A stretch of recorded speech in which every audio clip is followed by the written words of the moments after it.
Welcome back class 9। जो previous video मैंने आपको अपलोड किया था उसमें मैंने आपको सॉल्यूशन सस्पेंशन और कोलॉइड्स के बीच में डिफरेंस बता दिया था, प्रॉपर्टीज़ बता दी थी, टिंडल इफेक्ट बता दिया था। व्हाट आई प्रॉमिस्ड वाज कि जब मैं नेक्स्ट वीडियो अपलोड करूँगी तो मैं उसको आज मैं आपको पूरा एक टेबल दे दूँगी जिसमें आपको मैं एक कोलॉइड्स के एग्जाम्पल बता के कि कौन सा डिस्पर्स्ड फेज है, कौन सा डिस्पर्जन मीडियम है, उसके एग्जाम्पल्स बता दूँगी और उनको बोलते क्या है, what are the types of colloids called. ठीक है, तो डिस्पर्स्ड फेज मैंने आपको क्या बताया था कि जो चीज़ कम अमाउंट में प्रेजेंट है, जो घुल रही है, जो डिज़ोल्व हो रही है, उसे क्या बोलेंगे, डिस्पर्स फेज। और जिसमें डिज़ोल्व करी जा रही है उसको डिस्पर्शन मीडियम बोलेंगे। जैसे सोल्यूट और सॉल्वेंट होते हैं सोल्यूशंस में, जिसको घोला जा रहा है वो सोल्यूट है, जिसको आप जिसमें घोल रहे हैं वो सॉल्वेंट है। ऐसे ही उसमें होता है सस्पेंशंस में, जिसको घोला जा रहा है वो सस्पेंडेड पार्टिकल्स हैं और जिसमें घोल रहे हैं वो मीडियम होता है। ठीक है, तो अब डिपेंडिंग अपॉन कि डिस्पर्स फेज क्या है और डिस्पर्शन मीडियम क्या है, कोलॉइड्स क्या होते हैं। देखो, पहला है एरोजोल। एरोजोल वो वाले कोलॉइड्स होते हैं जिसमें डिस्पर्स फेज, यानी आप जिस भी कोलॉइड में गैस में लिक्विड को डिज़ोल्व किया होगा, मतलब आपने गैस को बेस बनाया, आपने गैस को मीडियम बनाया और उसमें लिक्विड को डिज़ोल्व कर दिया, तो ऐसे जो कोलॉइड्स होते हैं उनको बोलते हैं एरोजोल। उसका एग्जांपल है फॉग क्लाउड में, इसलिए आपने ध्यान से देखा होगा। गैस क्यों बोल रही हूँ, clouds are basically they are made up of gases और उनमें पानी की ड्रॉपलेट्स डिज़ोल्व रहती है, तो वो क्या हो गया, that is an example of aerosol. ठीक है, सेकंड है फोम। फोम फोम मतलब कि आपका जो लिक्विड है उसमें गैस डिज़ोल्व की है। लिक्विड था, आपने खूब अमाउंट में लिक्विड ले लिया और उसमें गैस को आपने डिज़ोल्व कर दिया, you have dissolve gas by compressing it, तो उसका एग्जांपल है shaving cream, shaving foam actually. जो शेविंग फोम आता है, जो आपका बॉटल्स में आता है, जिसको आप प्रेस करते तो उसमें से फोम निकलता है, उसमें क्या किया है, लिक्विड को गैस में डिज़ोल्व कर दिया है, मतलब लिक्विड में गैस को डिज़ोल्व कर दिया है and they have converted it into shaving foam. ठीक है, तीसरा है इमल्शन। इमल्शन होता है जिसमें डिस्पर्स फेज और डिस्पर्जन मीडियम दोनों ही लिक्विड रहते हैं। Milk is an example. Milk इसलिए बोल रही हूँ क्योंकि मिल्क में मिल्क फैट मॉलिक्यूल्स भी होते हैं और आपके वाटर भी होता है। ठीक है, प्रोटीन, कैल्शियम, ये सारे भी होते हैं एंड वाटर भी होता है, तो लिक्विड एंड लिक्विड इमल्शन होगा, तो उसका एग्जाम्पल है मिल्क। ठीक है, तीसरा है, चौथा है सॉल्ट। सॉल्ट जो है उसमें क्या होता है, लिक्विड में जब सॉलिड डिज़ोल्व कर देते हैं, ये तो नॉर्मल सा है, लिक्विड और सॉलिड जैसे सोल्यूशन बनता है। इसका एग्जांपल है milk of magnesia which is also used as an antacid. Magnesium hydroxide है ये, एंटासिड। एंटासिड मतलब जैसे जेलूसिन वगैरह आप खाते हैं, it is milk of magnesia. जो आपकी एसिडिटी कम करने के लिए जो आप मेडिसिन यूज़ करते हैं उनको एंटासिड बोलते हैं। तो it is basically solid dissolved in liquid. ठीक है, फिर नेक्स्ट है type of emulsion foam. Foam as the name suggest क्या होगा, सॉलिड में गैस। ठीक है, सॉलिड में जब गैस, क्योंकि आपका स्पंज देखा है आपने, स्पंज घर में जो स्कॉच ब्राइट यूज़ करते हैं, स्कॉच ब्राइट जो फोम वाला होता है, या फोम को भी ले लो, जो को भी कुशन्स वगैरह बनाने के लिए, सोफ़ा बनाने के लिए फ़ोम यूज़ होता है। तो वो फ़ोम जो है उसको जब आप पानी में डिप करते हैं, उसको स्क्वीज़ करते हैं, तो उसमें से पानी के मॉलिक्यूल्स निकलते हैं।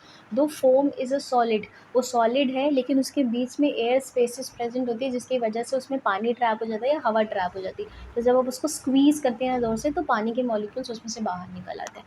तो foam is an example of a colloid in which gas is dissolved in solid, तो उसका एग्जाम्पल है आपका स्पॉन्ज। ठीक है, and last type of emulsion is gel, उसको बोलते हैं जेल। जेल क्या होता है, सॉलिड में लिक्विड डिज़ोल्व है, मतलब सॉलिड है उसमें आपने लिक्विड डिज़ोल्व कर दिया है, उसका एग्जाम्पल है जेली, चीज़ एंड बटर।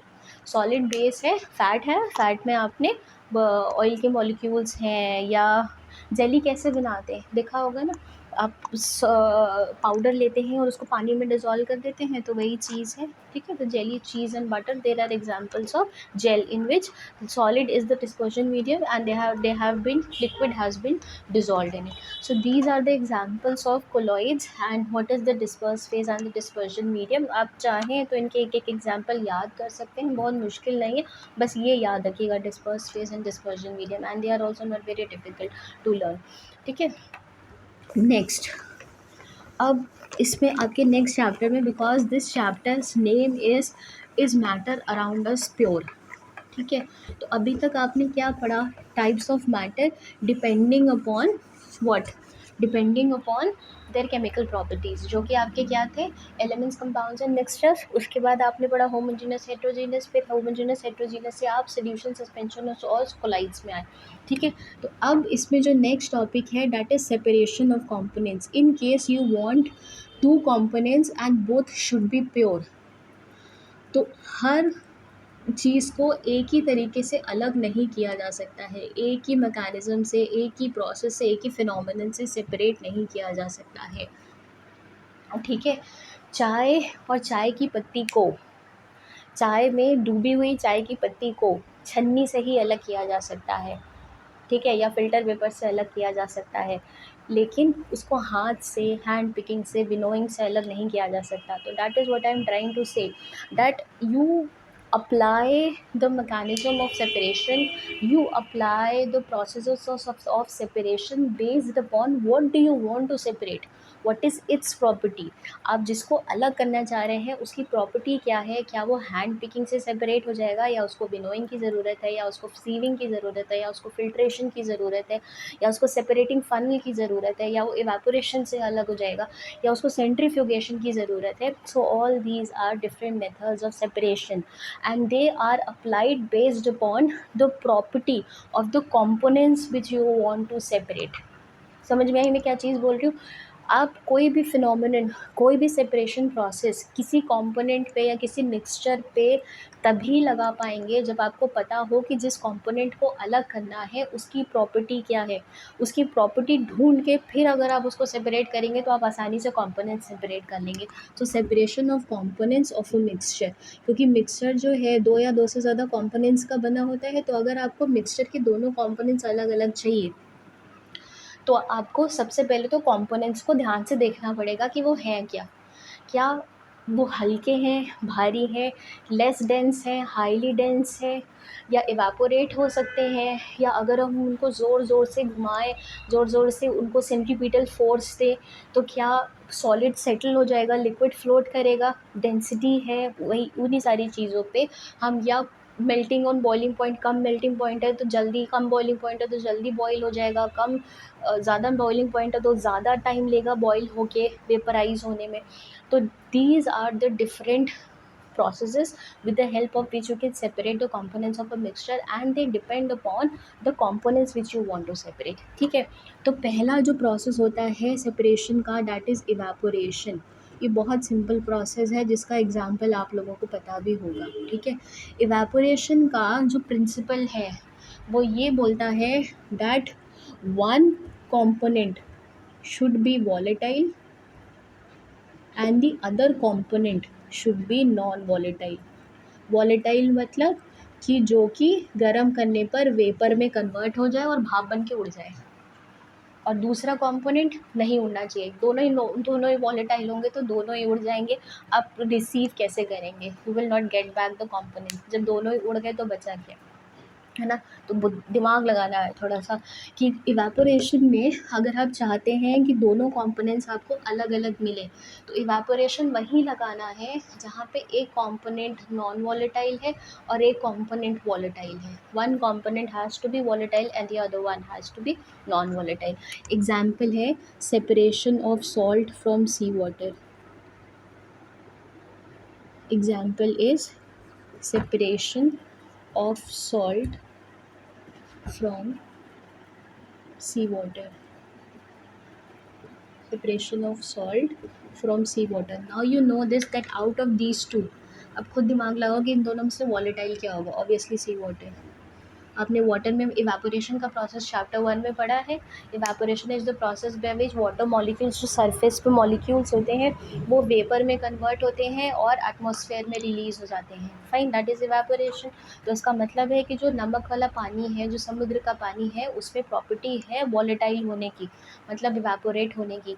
तो जब आप करते क्या है actually, how is salt collected from sea water, जहाँ पे भी आपका सी होगा, जहाँ पे भी समुद्र होगा, वहाँ पे कोने में ऐसे फील्ड बना दी जाती है। रेत होती है वहाँ पे समुद्र के किनारे पे, तो वहाँ पे ऐसे फील्ड जैसी बना देते हैं। ठीक है, इन फील्ड्स को पूरा सी वाटर से भर देते हैं। It is filled with sea water. This field, जो फील्ड बनाई जाती है उसको पूरा पानी से भर देते हैं। और ये पता होगा आपको कि ज़्यादातर कोस्टल एरियाज़ में गर्मी बहुत होती है, सनलाइट बहुत हाई इंटेंस होती है। तो क्या होगा, ये पानी धीरे धीरे इवेपोरेट करने लगेगा। Because why? Because it is volatile, water is volatile. तो जब गर्मी बढ़ेगी, सन टेम्परेचर इंक्रीज होगा, सनलाइट इस पानी के ऊपर बढ़ेगी, तो भाप बन के ये पानी उड़ने लगेगा and it will get release into the atmosphere. और पीछे क्या रह जाएगा? What will be left behind in this fields? Salt. ठीक है। So this is how salt is collected from sea water by the mechanism of evaporation. अब ध्यान देना, इवेपोरेशन वही लगाया है, इवेपोरेशन का प्रोसेस कहाँ लगाया है? जहाँ पे एक कंपोनेंट वॉलेटाइल था, एक कंपोनेंट नॉन वॉलेटाइल था। अब अगर मैं ऐसे प्रोसेस को ऐसी जगह लगा दूँ जहाँ दोनों ही वॉलेटाइल हैं, तो बचेगा क्या? खाली फील्ड बचेगी, खाली फील्ड रह जाएगी। ठीक है। तो ध्यान, वही मैं बोल रही थी कि प्रोसेसेस लगाने से पहले, जो सेपरेशन के प्रोसेसेस हैं, उनको लगाने से पहले आपको ये सोचना पड़ेगा कि आप इस प्रोसेस को इन कंपोनेंट्स पे लगा सकते हैं कि नहीं। उनकी इसीलिए हर प्रोसेस का एक प्रिंसिपल है। इवेपोरेशन का प्रिंसिपल क्या है? What is the principle? One component has to be volatile and the other component should be non volatile. This is the principle for evaporation. ये क्वेश्चन कई बार आता है that what is the principle behind the process of evaporation. So this is the principle. ठीक है। what is the principle? I am writing it down. क्या है प्रिंसिपल? Principle is one component one component of the mixture, one component should be volatile, one component should be volatile, and second component should be non volatile.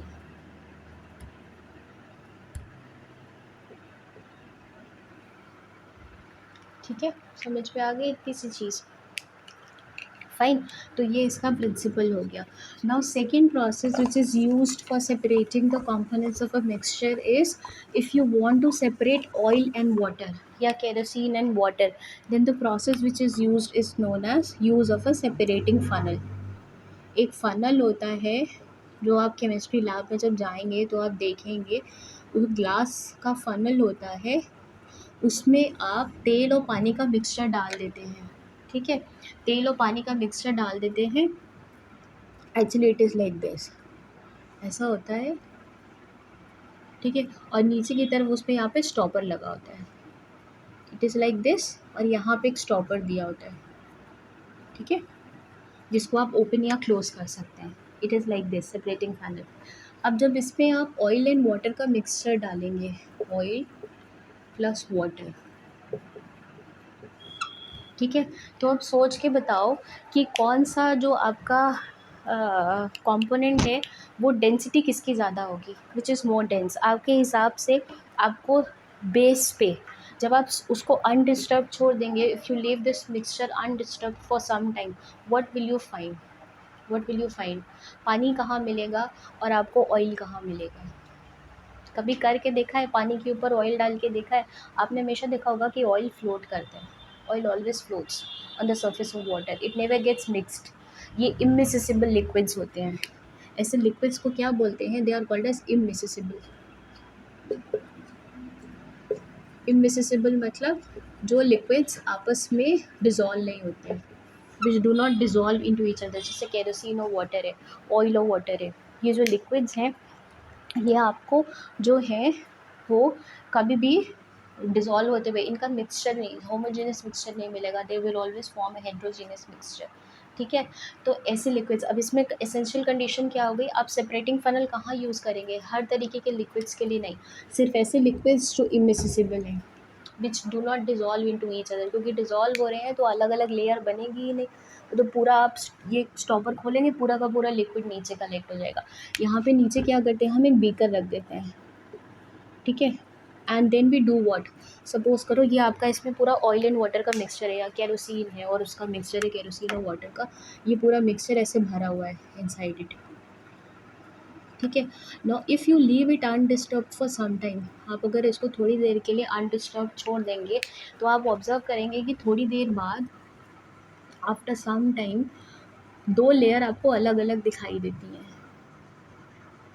ठीक है, 2 layer आपको अलग अलग दिखाई देंगी। वो लेयर किस चीज़ की होती है, क्योंकि ऑयल जो है वो लेस डेंस है, फ्लोट करेगा, पानी की लेयर जो है वो नीचे आ जाती है, ऐसी 2 लेयर्स दिखाई देंगी। ठीक है, एक ऐसी लेयर आपको मोटी सी बनी हुई दिखाई देगी जब आप ऑयल और वाटर का मिक्सचर लेंगे। यहाँ पे नीचे की तरफ पानी होगा, एंड बिकॉज ऑयल फ्लोट्स, तो oil always floats on the surface of water, तो ऑयल आपको यहाँ पे पूरा भरा हुआ मिलेगा, यहाँ पे आपको पूरा ऑयल मिलेगा। ठीक है, अब 2 अलग अलग लेयर मिल गई, अब अलग कैसे करें। और इसका प्रिंसिपल क्या है, what is the principle, first is that they should be immiscible liquids, second principle is one has to be less dense, तभी तो सेटल डाउन करेगा ना, क्योंकि दोनों की डेंसिटी सेम होगी तो या तो दोनों ही फ्लोट करते रहेंगे या तो दोनों ही सिंक कर जाएंगे, है ना। तो one has to be less dense and the other one has to be higher in density, more dense, या आप बोल सकते हैं लेस डेंस की जगह आप बोल सकते हैं the other one has to be more dense. तो अगर ऐसे इमिसिबल लिक्विड्स हैं, कंडीशन क्या है, immiscible liquids which vary in their density, this is the principle for separating funnel, two immiscible liquids which vary in their density, immiscible liquids which vary in their density, एक less dense है एक ज़्यादा dense है। अब होगा क्या कि आपको अलग अलग लेयर दिख रही है, पानी की लेयर अलग दिख रही है, ऑयल की लेयर अलग दिख रही है। Now when you will open this stopper, जब आप स्टॉपर ओपन करेंगे तो ड्रॉप बाय ड्रॉप, बहुत छोटा सा बहुत हल्का सा स्टॉपर ओपन करना है, drop by drop the water will start coming into this beaker, beaker में पानी आने लगेगा, और फिर क्या होगा, धीरे धीरे धीरे पानी पूरा खाली हो जाएगा। ठीक है, and what will be left behind in the separating funnel is oil, oil रह जाएगा। तो आपने अलग अलग कर लिया, पानी को अलग कर लिया और ऑयल को अलग कर लिया। ठीक है, ऑयल आपका सेपरेटिंग फनल में रह गया, उसको आप फिर अलग खोल के अलग बीकर में निकाल दीजिए, और ये जो बीकर आपके पास है इसमें वाटर आ जाएगा। So this is how you can separate two immiscible liquids which vary in their density using the process of separating funnel. Principle है ये कि 2 immiscible liquids होने चाहिए और उनकी डेंसिटी वेरी करनी चाहिए, तभी आप सेपरेटिंग फनल का प्रोसेस यूज़ कर सकते हैं। फाइन, सो आई होप कि ये टेक्निक्स आपको समझ में आ गई होंगी, और भी है in the next video that I will be uploading soon, उसमें मैं आपको बाकी टेक्निक्स और जो प्रोसेस है सेपरेशन ऑफ कंपोनेंट्स के that I will be putting up very soon. कोई कन्फ्यूजन हो, प्रिंसिपल नहीं समझ में आया हो तो प्लीज़ कमेंट सेक्शन में मेंशन कर दीजिएगा, I will explain it to you once again. Thanks for watching.